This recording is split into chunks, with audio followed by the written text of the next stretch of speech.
Hello everyone, hello, welcome WordPress warriors. No, that's Patrick, isn't it?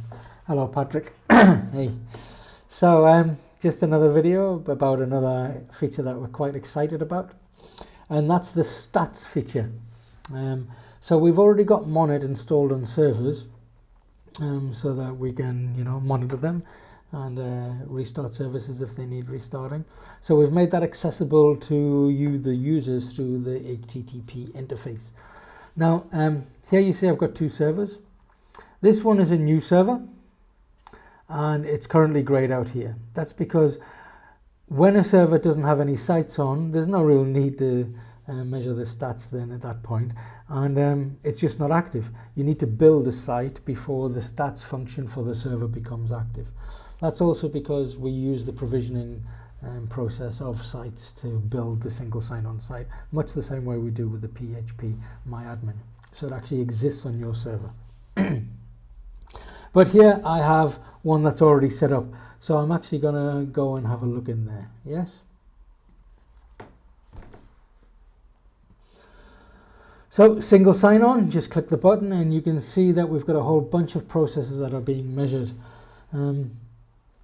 You can check the size of your sites directory, the backup sizes, and make sure that your MySQL log files aren't so big. And we also have a check for your Nginx conf file. There's a whole bunch of stuff in here that you might want to look at. This here is your process manager. Okay, so we've got all of these different processes. Redis server, PHP 7.2, 7.1, 7, 5.6, Nginx, MySQL, and failed to ban. Now, one of the extra features that Stats brings you is actually a service manager.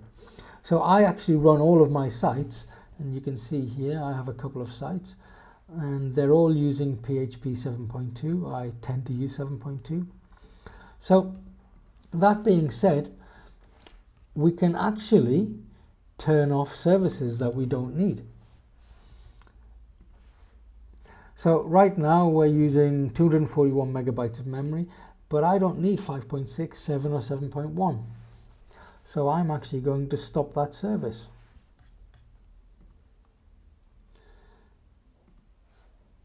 Yep.